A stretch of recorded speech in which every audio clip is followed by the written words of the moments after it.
இறைவனுடைய சாந்தியும் சமாதானமும் உலகம் முழுவதும் வாழக்கூடிய இஸ்லாமிய சொந்தங்கள் அனைவரும் மீதும் உண்டாவட்டுமாக. அன்பார்ந்த சகோதரர்களே, இன்று ஒரு முக்கியமான நிகழ்வு. ஈரான் நாட்டினுடைய அதிபர் அலி காமேனி என்று சொல்லக்கூடிய அந்த தலைவர் இஸ்ரேல் மற்றும் அமெரிக்க இராணுவ நடவடிக்கையால் பாதிக்கப்பட்டு மிகவும் அநியாயமான முறையில் கொல்லப்பட்டுள்ளார். இது உலக முஸ்லிம்கள் மத்தியிலே மிகப்பெரிய ஒரு அதிர்ச்சியை ஏற்படுத்தியிருக்கிறது. புனிதமிக்க இந்த ரமலானுடைய மாதத்தில் இந்த தாக்குதல் என்பது திட்டமிடப்பட்டு செய்த சதியாகவே பார்க்கப்படுகிறது. இந்த தாக்குதலை நடத்தியவர்கள் அமெரிக்கா மற்றும் இஸ்ரேல் நாட்டினுடைய அதிபராக இருக்கக்கூடியவர்கள். இவர்கள் ஏன் இந்த தாக்குதலை நடத்தினார்கள், இதனுடைய பின்னணி என்ன என்பதை சில வரலாற்று செய்திகளோடு நாம் தெரிந்து கொள்ள வேண்டியது கடமையாக இருக்கிறது. முதலில் இந்த இஸ்ரேல் என்பவர்கள் யார் என்றால், இறை தூதர் நபிகள் நாயகம் ஸல்லல்லாஹு அலைஹி வஸல்லம் அவர்களுடைய காலத்திலே இஸ்லாமிய வெறுப்பை காட்டி இறை தூதரை நபியாக ஏற்றுக்கொள்ள மாட்டோம் என்று அவருக்கு பல இன்னல்களை கொடுத்து, அவர்களோடு முஸ்லிம்களோடு போர் தொடுத்து, போரிலே தோற்று நாடோடிகளாக உலகம் முழுவதும் அலைந்து கொண்டிருந்தவர்கள் தான் இந்த இஸ்ரேல் நாட்டில் இருக்கக்கூடிய யூதர்கள். அவர்கள் மூசா அலைஹிஸ்ஸலாத்தை பின்பற்றுவோம் என்று சொல்வார்கள். இந்த யூதர்களுக்கென்று தனியாக உலகத்தில் ஒரு நாடு கிடையாது. கடந்த 100 ஆண்டுகளுக்கு முன்பாக இந்த நூற்றாண்டில் தான் அவர்களுக்கு ஒரு நிலப்பரப்பை அவர்களாகவே ஏற்படுத்தி கொண்டார்கள். முஸ்லிம்களுக்கு சொந்தமான பலஸ்தீன இடத்திலே அகதிகளாக வந்தவர்கள் கொஞ்சம் கொஞ்சமாக அந்த இடத்தை ஆக்கிரமிப்பு செய்து, அந்த நிலத்தை ஆக்கிரமிப்பு செய்து, தங்களுக்கு சாதகமாக இருக்கக்கூடிய உலக நாட்டு தலைவர்களை ஒருங்கிணைத்து அவர்களோடு பேசி இவர்கள் தங்களுக்கென்று ஒரு இஸ்ரேல் நாட்டை கட்டமைத்துக் கொண்டார்கள்.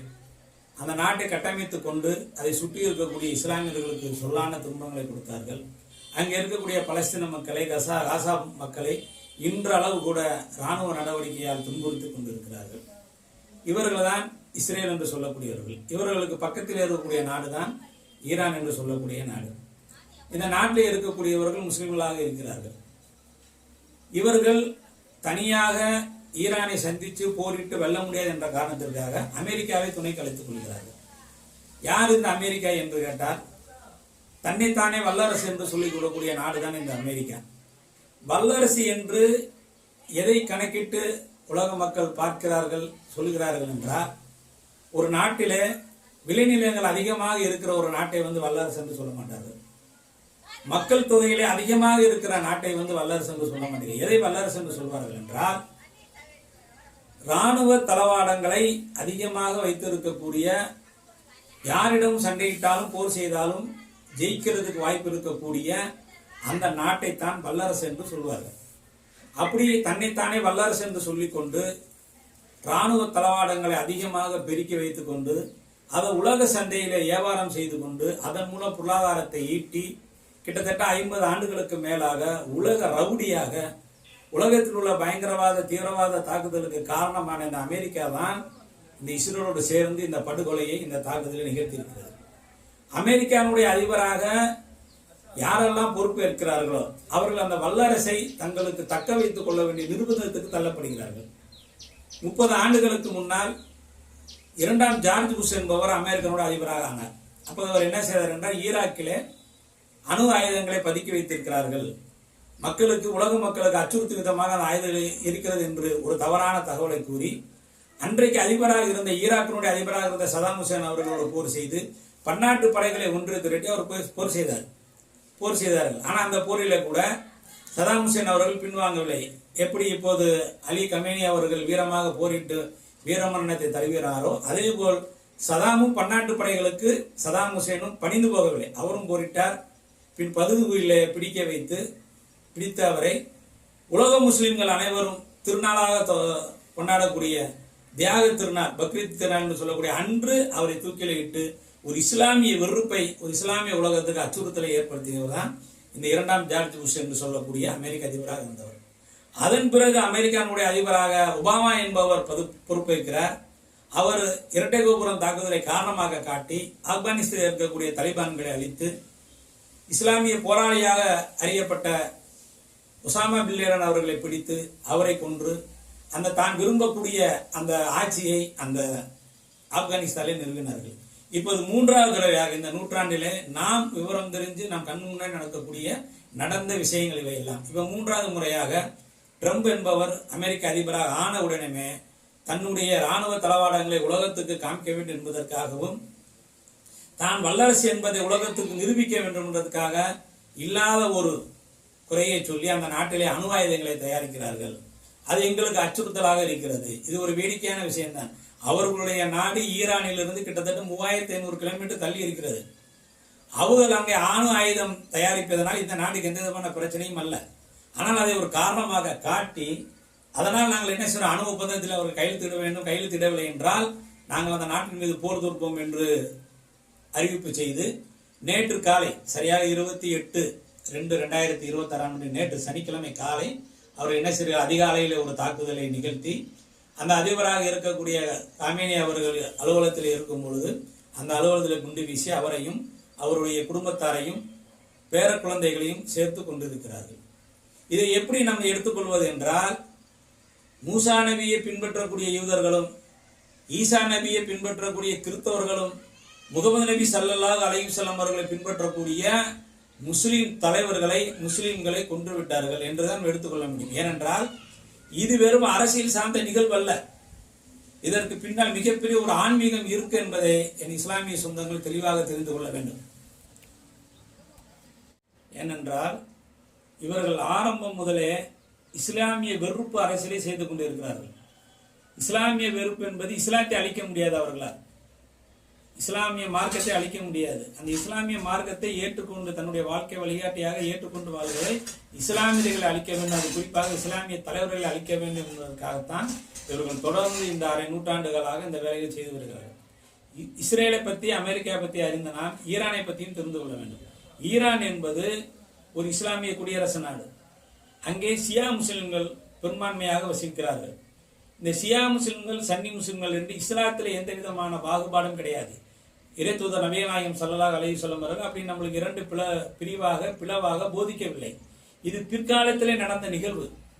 இறைத்தூதர் நபிகள் நாயகம் ஸல்லல்லாஹு அலைஹி வஸல்லம் அவர்களுக்கு பிறகு அபூபக்கர் ரலியல்லாஹு அவர்களும் உமர் ரலியல்லாஹு அவர்களும் உதுமான் ரலியல்லாஹு அவர்களும் அலி ரலியல்லாஹு அவர்களும் ஆட்சிக்கு வருகிறார்கள். அலி ரலியல்லாஹுடைய இறுதி அந்த ஆட்சி காலகட்டத்தில் ஒரு அரசியல் ரீதியாக ஒரு பிளவு ஏற்படுத்துகிறது. அலி ரலியல்லாஹுடைய மகன் அவர்கள் ஹுசைன் ரலியல்லாஹு அவர்கள் கர்பலா போரிலே கொல்லப்படுகிறார். அப்படி கொல்லப்படும் பொழுது அந்த அவருடைய ஆதரவாளராக இருந்தவர்கள் நாங்கள் அலி ரலியல்லாஹுவை ஏற்றுக்கொள்வோம் என்று ஒரு சில அரசியல் காரணங்களுக்காக பிரிந்து போகிறார்கள். அது காலப்போக்கில அது ஒரு ஆன்மீக பிரிவாக இந்த யூதர்கள் சதி செய்து, எப்போதுமே உலகத்தில் நடக்கக்கூடிய யூதர்கள் நடக்கிற பிரச்சனைக்கு எல்லாமே யூதர்கள் சரியாக இருக்கணும். இந்த இரட்டை கோபுரம் தாக்குதல் நடந்துச்சுன்னு சொன்னேன் பாருங்க. அந்த இரட்டை கோபுரம் தாக்குதல் நடக்கும் பொழுது அந்த இரட்டை கோபுரத்தில் வேலை வாய்த்த 5000 50,000 யூதர்கள் அன்றைக்கு வேலைக்கே வரல. அது ஒரு திட்டமிட்ட சதியாகத்தான் பார்க்கப்பட்டது. அதை காரணம் காட்டி தலிபான்களை அகற்ற வேண்டும். அப்ப அந்த பிளவை ஏற்படுத்தி சன்னி முஸ்லிம்கள் ஷியா முஸ்லிம்கள் என்று ஒரு பிளவை உலகளாவிய அளவில் ஏற்படுத்தி வைத்திருக்கிறார்கள். அப்ப அந்த ஷியா என்பது ஆன்மீக பிரிவு அல்ல, அது அரசியல் பிரிவு. அரசியல் பிரிவாக உருவானது, அது ஆன்மீக பிரிவாக இந்த உலக அளவில் மாற்றி வைத்திருக்கிறார்கள். அதை சேர்ப்பதற்கு எந்த ஒரு இஸ்லாமிய தலைவர்களும் முன்வரவில்லை. அப்ப அந்த ஷியா முஸ்லிம்களாக இருக்கக்கூடிய நீண்ட காலமாக ரத்தமும் யுத்தத்தையும் கண்ட அந்த ஈரானிய மக்கள் இப்பொழுதுதான் கொஞ்சம் அவர்கள் அந்த ஜனநாயக பாதையிலேயே தங்களுடைய வாழ்க்கையை அமைத்துக் கொண்டு கொஞ்சம் சரியாக வாழ்ந்து வருகிறார்கள். இந்த சூழலிலே தான் அமெரிக்கா ராணுவம் இஸ்ரேலும் சேர்ந்து இவ்வளவு பெரிய ஒரு தலைவரை என்ன செய்திருக்கிறார், படுகொலை செய்திருக்கிறார்கள். ஆக இதற்கு முழு காரணம் என்ன என்று நாம் அலைசி ஆராய்ந்து பார்த்தோம் என்றால், உலகத்தில் இருக்கக்கூடிய 52 இஸ்லாமிய குடியரசு நாடுகள் இருக்கிறார்கள். இந்தியா போன்ற இஸ்லாம் நாடுகள் அல்லாத நாடுகளில முஸ்லிம்கள் பெரும்பான்மையாக வசிக்கிறார்கள். இவ்வளவு இருந்தும் இஸ்லாமிய குடியரசு நாடுகளில் உள்ள தலைவர்களுக்குள்ளே ஒற்றுமை இல்லை. இஸ்லாமிய இந்த அலி கமேனி அவர்களுடைய கொலையை இன்று வரை எந்த ஒரு இஸ்லாமிய தலைவர்களும் கண்டிக்கவே இல்லை. அவர்கள் காரணம் சொல்லுவது அவர்களை பிளவுபடுத்தி வைத்திருக்கிறார்கள். இந்த வல்லாதிக்கத்தை இருக்கக்கூடிய அமெரிக்காவும் இஸ்ரேலும் சன்னி முஸ்லிம்கள் சியா முஸ்லிம்கள் என்று பிளவு ஏற்படுத்தி அவருக்குள்ளே ஒரு மிகப்பெரிய ஒரு வெறுப்பை வளர்த்து வச்சிருக்கார்கள். நீங்க நல்லா பார்க்கணும், ஈரான் பதிலடி தாக்குதல் கொடுக்கும் பொழுது இஸ்ரேலை தாக்குகிறது, அமெரிக்காவை தாக்க முடியாது. 3500 கிலோமீட்டருக்கு அந்த பக்கம் இருக்கிறனால அமெரிக்காவை தாக்க முடியாது. ஈரான் வேற எதை தாக்க முடியும் என்றால் அமெரிக்க படைகள் இஸ்லாமிய நாடுகளே முகாமிட்டு இருக்கிறார்கள்.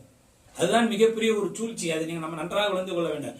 அமெரிக்காவுடைய ராணுவ தளம் ஐக்கிய அரபு அமீரகத்திலும் கத்தாரியிலும் பஹ்ரைனிலும் இருக்க வேண்டிய அவசியம் என்ன? அப்ப இவர்கள் திட்டமிட்டு தான் அந்த இடத்துல என்ன செய்யறாங்க, நாங்க உங்களுக்கு பாதுகாப்பு தரோம்னு சொல்லி அவங்களுக்குள்ள ஒரு உடன்படிக்கை ஏற்படுத்தி கொண்டு வளைகுடா நாடுகளில் கூட அந்த வளைகுடா கடல் பகுதியிலே அவருடைய போர் விமானத்தை வைக்கிறார்கள். போர் விமானத்தை போர் கப்பலை வைத்து அதில் இருக்கிற விமானம் மூலியமாக போர் விமானம் மூலியமாக தாக்குதலை நடத்துகிறார்கள். அப்ப ஈரான் திருப்பி தாக்கும் பொழுது அங்க இஸ்லாமிய நாடுகளில் இருக்கக்கூடிய அந்த கடற்படையை தான் தாக்க வேண்டிய சூழ்நிலை ஏற்படுகிறது. அப்ப அவர்களுடைய திட்டமிட்ட சதியை நீங்க நன்றாக விளங்கிக் கொள்ள வேண்டும். அளவுக்கு அதிகமாக பக்கத்தில் இருக்கக்கூடிய இஸ்ரேல் பாதிக்கப்படுமே தவிர அந்த நாடு, அந்த நாட்டினுடைய வளங்கள், அந்த நாட்டுடைய மக்கள் பாதிக்கப்படுவாரே தவிர அமெரிக்கா எந்த வகையிலுமே பாதிக்கப்படாது. மேலும் சொல்ல போனால் அந்த நாட்டை சுற்றி இருக்கக்கூடிய அந்த போர்க்கப்பலில் இருக்கக்கூடிய ராணுவ வீரர்கள் இறந்து மடிந்து போவார்களே தவிர அந்த அதிபர்களுக்கும் அந்த நாட்டு மக்களுக்கும் எந்த பிரச்சனையும் இல்லை. இது திட்டமிட்டு செய்திருக்கிறார்கள். ஆக இதற்கு காரணம் இல்லை என்றால் உலக முஸ்லிம்களிடையே ஒரு ஒற்றுமை இல்லை. 52 இஸ்லாமிய குடியரசுகள் நாடுகள் இருந்தும் அவர்கள் அமெரிக்கானுடைய பேச்சை கேட்கக்கூடியவர்களாக, அமெரிக்கா நாட்டுக்கு அடிபணியக்கூடியவர்களாக இருக்கிறார்கள். இதன் காரணத்தினால்தான் இவ்வளவு பெரிய படுகொலையை இவ்வளவு தைரியமாக இஸ்லாமிய விரோதிகள் என்றுதான் அவளை சொல்ல வேண்டும். இஸ்லாமிய விரோதிகள், இஸ்லாமிய வெறுப்புணர்வை கொட்டுபவர்கள் தான் இந்த வேலையை அழகாக செய்திருக்கிறார்கள். இதிலிருந்து நாம் படிக்கக்கூடிய பாடம் என்ன? இந்தியாவில் எத்தனை இஸ்லாமிய தலைவர்கள் கொல்லப்பட்டு இருக்கிறார்கள். உலக அளவில் இஸ்லாமிய தலைவர் கொல்லப்படுகிறார் என்றால் தமிழக அளவிலோ இந்திய அளவிலோ உலக அளவிலோ இஸ்லாமியர்களுக்கு என்று ஒரு தலைவர் கிடையாது. அல்லாஹ்வுடைய தூதருக்காக ஆரம்பிச்ச அந்த கிலாபத் என்பது 1925 முடிவு பெற்று விட்டது. இறை தூதர் காலத்தில் ஆரம்பிச்ச அந்த உலக தலைமை என்பது 1925 துருக்கியிலே முடிவுற்றது. நீங்கள் நன்றாக நினைவில் கொள்ள வேண்டும். துருக்கியிலே இஸ்லாமிய கிலாபத்து முடிவுற்ற அந்த காலகட்டத்தில் தான் இந்தியாவிலே RSS போன்ற அமைப்புகள் உருவாகியது என்பதையும் நான் நினைவு வைத்துக் கொள்ள வேண்டும். இந்த ஒற்றுமை இல்லாத காரணத்தினால்தான் இங்கே இஸ்லாமியர்கள் துன்பப்படுகிறார்கள். அதையும் தாண்டி எல்லா இஸ்லாமிய தலைவர்களும் எல்லா இஸ்லாமியர்களும் ஒரே மாதிரி மரணிக்க வேண்டும் என்று நினைப்பது கிடையாது. ஒவ்வொரு இஸ்லாமிய தலைவர்களும் நாம் ஜனநாயக பாதையில் இருக்க வேண்டும், நம்மளுக்கு மேல உள்ள வல்லரசாக இருக்கக்கூடிய பேச அனுசரித்து நடக்க வேண்டும். அது இஸ்லாத்துக்கு முரண்பட்டாக செய்தியாக இருந்தாலும் பரவாயில்லை, நாம் வாழ வேண்டும் என்று இந்த துனியாவின் மேலே ஆசைப்பட்டு வாழக்கூடியவர்கள் இருக்கிறார்கள்.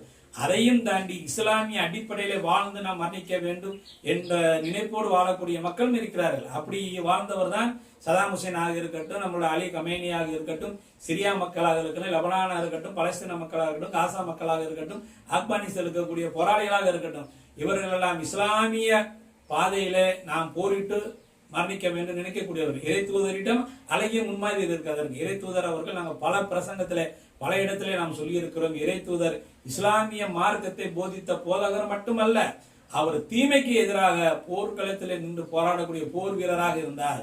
அப்ப இறை தூதரை பின்பற்றுவோம் என்று சொல்லக்கூடியவர்கள் எல்லா துறையிலையும் இறை தூதரை பின்பற்ற வேண்டும். இறை தூதர் அதையும் தாண்டி சொல்லுகிறார்கள், ஒரு முஸ்லிம் ஒரு உடலை போன்றவர்கள் என்று சொல்கிறார். உலகத்தில் வாழக்கூடிய அனைத்து முஸ்லிம்களும் ஒரு உடலை போன்றவர்கள். காலிலே ஒரு வலி ஏற்பட்டால் அது கண்ணிலிருந்து தண்ணீர் வரும் போல ஒரு முஸ்லிமுக்கு ஒரு துன்பம் என்றால் அதை இன்னொரு முஸ்லிம் அதை கேட்க வேண்டும், அந்த கண்ணீரை துடைக்க வேண்டும் என்று சொல்கிறார். ஒரு கட்டடத்துடைய செங்கல் என்று சொல்கிறார்கள். அந்த கட்டடத்துடைய செங்கலில் இருந்து ஒரு செங்கலை எடுத்தோம் என்றால் அந்த கட்டடத்துடைய அழகு மாறி போகும், அது அழிந்துவிடும். அப்ப இவ்வளவு தூரத்துக்கு நம்மளுடைய ஹஜ்ஜத்துல் விதா என்று சொல்லக்கூடிய தன்னுடைய இறுதி பேருள்ளே ஒரு முஸ்லிமுடைய மானம், ஒரு முஸ்லிமுடைய உயிர், அவனுடைய உடைமை உங்களுக்கு புனிதம் என்று சொல்கிறார்கள். உங்களுக்கு தடுக்கப்பட்டது, ஹராமானது, அதை நீங்கள் என்ன செய்யக்கூடாது, கொல்லக்கூடாது. அது வேற யாராவது அந்த புனிதத்தை நீங்கள் கேடு விளைவித்தால் அதுக்கு நீங்க எதிராக போராட வேண்டும் என்று சொல்லக்கூடிய அளவுக்கு மார்க்கம் இவ்வளவு தூரத்துக்கு தெளிவாக இறை தூதர் போதிச்சிருந்து கூட புனிதமிக்க ஒரு ரமலானுடைய மாதத்திலே ஒரு இஸ்லாமிய நாட்டினுடைய தலைவரை இவர்கள் கொள்ளுகிறார்கள் என்றால் இஸ்லாமிய சமூகம் எதை நோக்கி சென்று கொண்டு இருக்கிறதே இந்த காணொலியை பார்க்கக்கூடிய நாம் அனைவரும் சிந்திக்க கடமைப்பட்டுள்ளோம். நாம் ஒற்றுமையாக இறை தூதருடைய வழியை பின்பற்றி வாழ்ந்தால்தான் இந்த துன்பத்திற்கு நாம் நிரந்தர தீர்வு ஏற்பட முடியும். கமேனி அவர்கள் இஸ்லாத்திற்காக வாழணும், இஸ்லாமிய அடிப்படையில் வாழணும், போரில் உயிர் அவருடைய லட்சியத்தை அவர் அறிந்து விட்டார்.